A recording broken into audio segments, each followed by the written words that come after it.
आ जाता है। स्थानीय साधक कहते हैं कि यहाँ आज भी नंदी अदृश्य रूप में शिव के द्वार पर पहरा दे रहे हैं। कई साधकों ने रात के समय नंदी की भारी पदचापें और गूंजती हुंकार सुनी है, पर वहाँ कोई दिखाई नहीं देता। हर वर्ष सावन के महीने में एक विशेष चट्टान पर देवी पार्वती की आकृति उभर आती है। यह आकृति धीरे धीरे स्पष्ट होती है और फिर जैसे अचानक मिट जाती है। भक्त इसे माता की झलक मानते हैं, जो केवल भक्ति भाव से ही दिखाई देती है।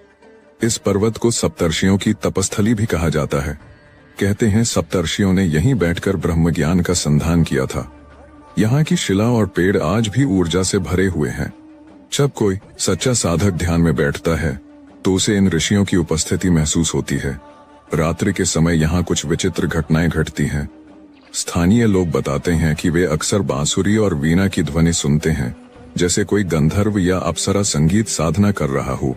कई बार पर्वत पर अचानक चांदनी में चमकती आकृतियां दिखती हैं, जैसे कोई अप्सरा नृत्य कर रही हो, पर जैसे ही कोई पास जाए सब कुछ शांत हो जाता है। इस क्षेत्र में एक रहस्यमयी प्राणी का भी उल्लेख मिलता है, अनंत नाग, एक विशाल नीली चमकती आकृति जिसे केवल कुछ ही लोग देख पाए हैं। उसकी उपस्थिति के समय आसपास की हवा भारी हो जाती है और आसपास के सभी पशु पक्षी मौन हो जाते हैं। यह भी माना जाता है कि यहाँ वायुपुत्र हनुमान ने कभी समाधि ली थी।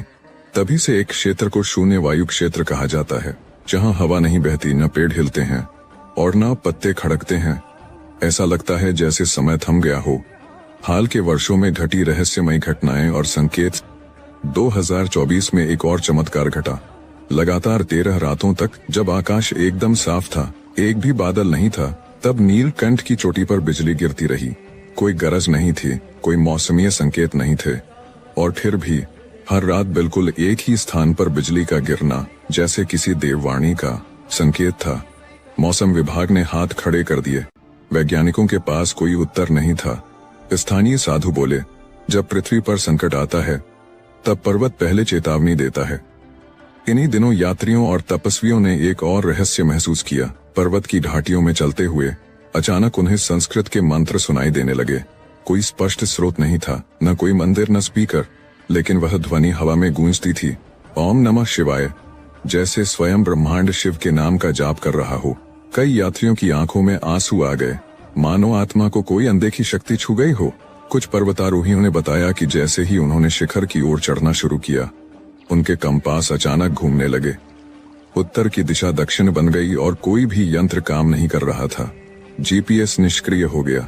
दिशा का भ्रम उत्पन्न होने लगा, जैसे कोई अदृश्य ऊर्जा चक्र उनके उपकरणों से खेल रहा हो।